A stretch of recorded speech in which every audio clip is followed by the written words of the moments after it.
guys, welcome back to another episode of Creative Adventures.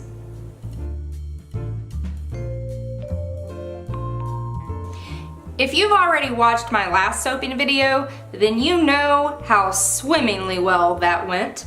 I was trying to do a swirl soap with a hanger tool using a new fragrance from Wholesale Supplies Plus, and I failed to read the reviews, and that fragrance did not behave well in cold process soap. It seized up on me almost immediately. It was the first time I've ever had that happen, so it was actually a really good learning experience. But I just can't help myself, and I really want to try this design again. I'm actually filming this the same day that I cut that pumpkin soap that didn't turn out the way I wanted, because I have my mold free now. I only have that one 10-inch loaf mold from Brambleberry, so I had to wait until I got that soap out before I could try again. So it's the next morning, and I am doing just that. So this time I'm using a fragrance also from Wholesale Supplies Plus called Autumn Wreath. It smells very cinnamon, clove, very like fall flavor scents.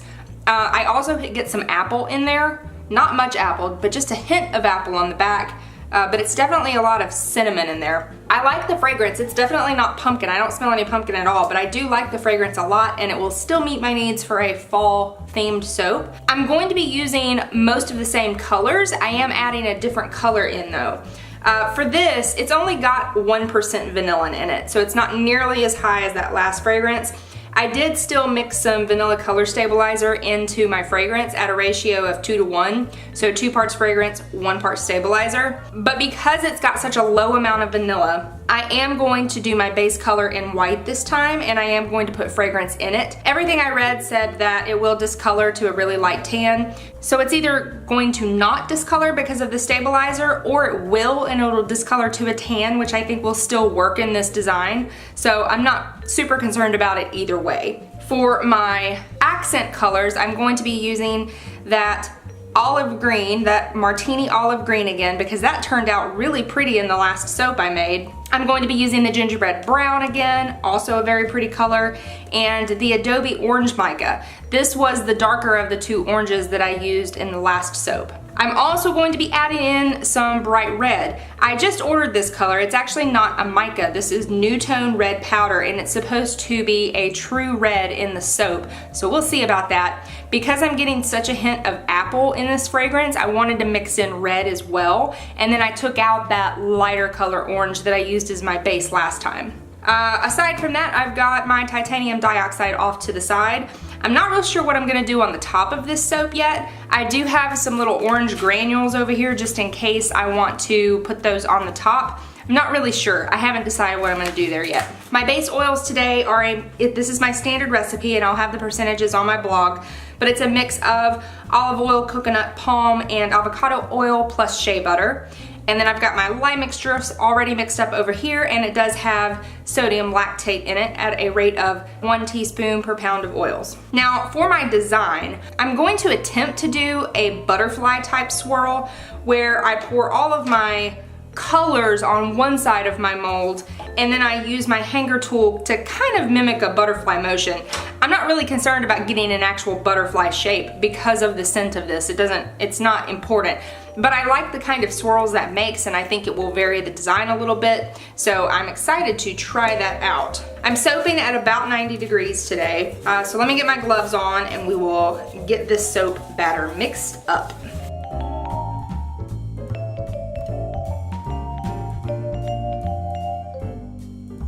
I'm nice and emulsified, so I'm going to pop this off momentarily.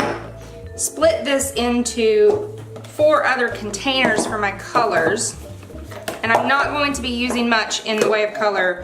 I'm just going to be putting a little bit in each of these containers. And I do want them to be pretty close to equal. Now my base container here is going to be white. Got a ½ tablespoon to start. For each of my colors, I'm going to start with a 1/4 teaspoon. That is a really bright red.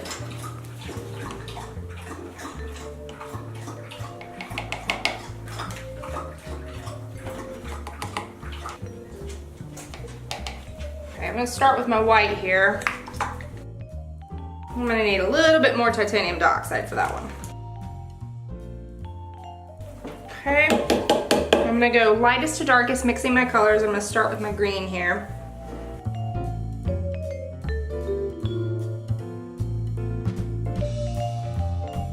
Okay, get that out of the way, I'm not gonna need it again. Now I'm going to mix in my fragrance. Obviously most of it's gonna go in my white since it's my biggest batch. And then I'm gonna put a little in between all my colors here.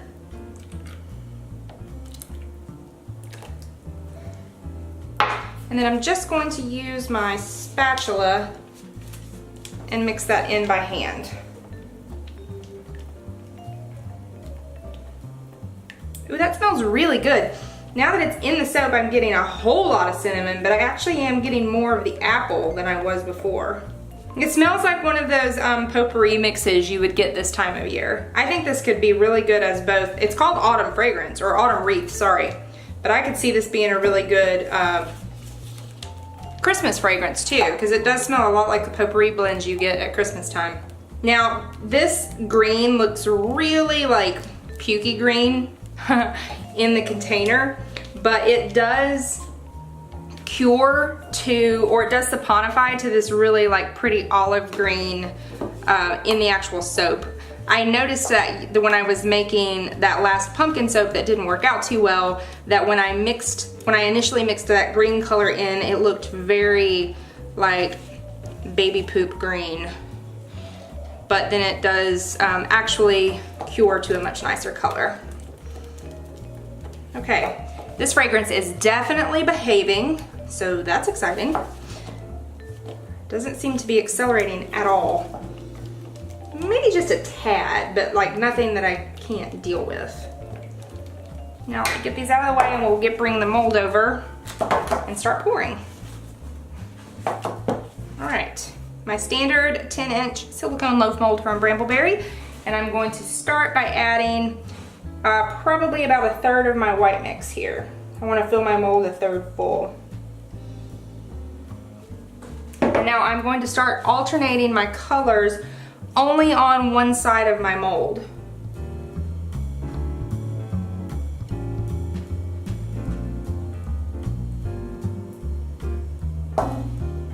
And I'm gonna do white in between.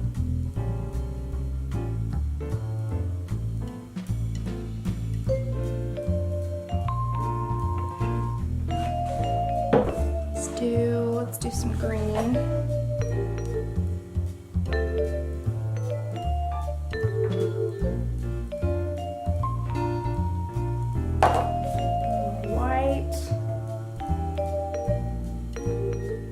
This is behaving really nicely, actually. And then I'm gonna add some white on this side just to keep it pushed over to the side. Okay, now I'm gonna add my orange.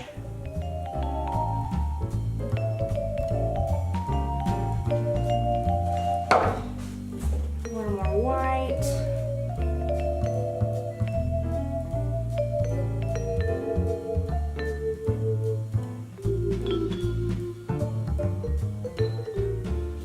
It is accelerating a tiny bit, but that's actually kind of good for this design because it's allowing the colors to kind of sit on top, which is a good thing. I really like this rich brown color.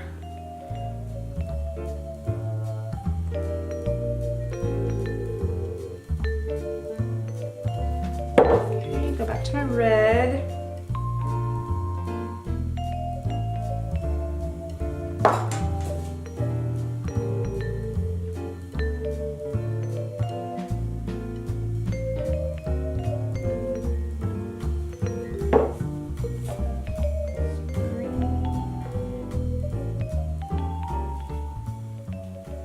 And I'm going to try to save some of all my colors for the top, so I can do some kind of a little pretty design on top.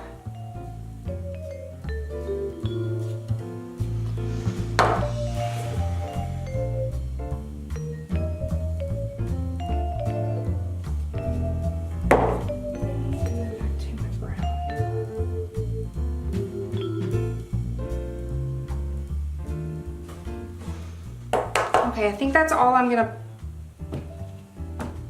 pour for now. let's go ahead and do our swirl and then we'll do the top of the soap. Okay, so I've got my swirl tool here. This one's from Brambleberry. I upgraded from my mangled hanger. And I'm going to, I don't know, I'm just gonna try to do what I think is a butterfly swirl. Whether it's actually gonna work or not, we'll see. So I'm gonna go straight down, and then I'm gonna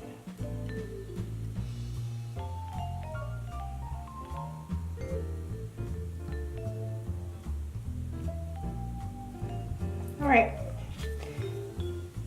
I don't know if I did that right or not. I guess we'll see whenever we go to cut it. So what I tried to do was go straight down and then come up about halfway and then go in a loop up and towards me, moving up the bar from the halfway point. And then I went back down to the middle and then went down and towards me all the way to the bottom. And then I scraped all the way across the bottom and then up the side. Whether that's going to look the way I hope it does, I don't know. So what I'm gonna do now is take the rest of my white here and try to kind of evenly spread this on top of the bar. Try to get a nice even layer of white. I'm gonna save myself enough white for the top, that's okay. All right, now I'm just gonna take my last of my colors and then do some stripes across the top and then give it a little shallow swirl with my chopstick, and this bar of soap will be done.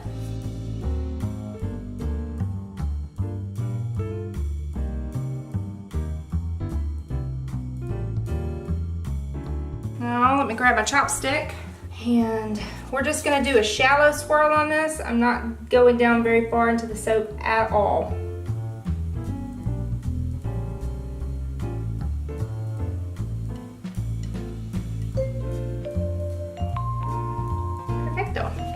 Love those colors together. Those are super pretty. Super, super pretty.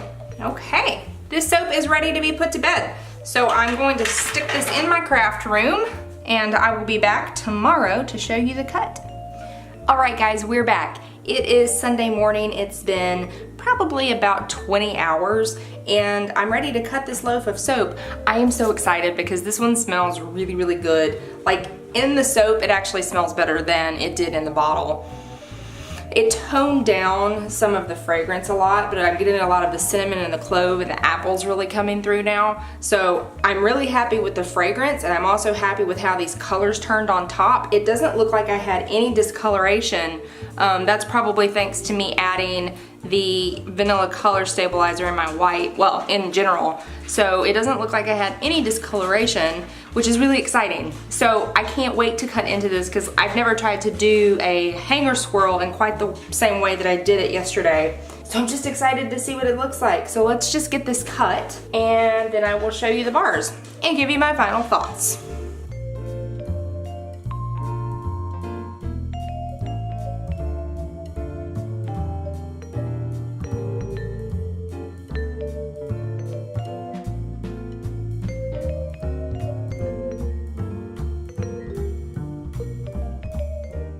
Okay, so my final thoughts are that I'm going to be using this hanger tool a whole lot more.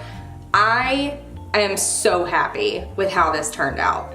It doesn't quite look like a butterfly, but it's pretty dang close. That's actually not a matching piece. Here's a matching piece that I know is a matching piece from the end.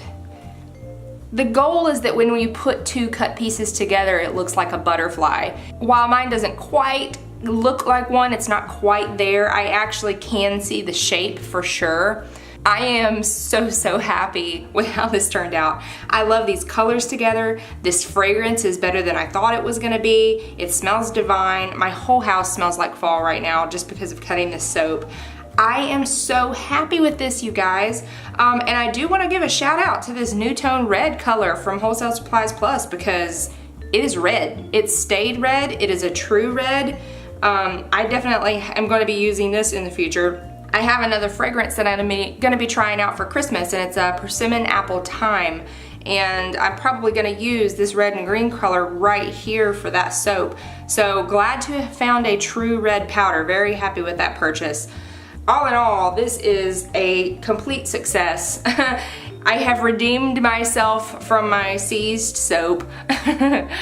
Oh man, there's the other end of the bar. There's the butterfly from the other end of the bar. But just on its own, that's a really, really pretty, stunning bar of soap. I am super happy. So as always, if you have any questions about this process or about soap making in general, or if you have suggestions for future projects or videos I should make, let me know down in the comments below because I'd love to hear from you. And until next time on Creative Adventures.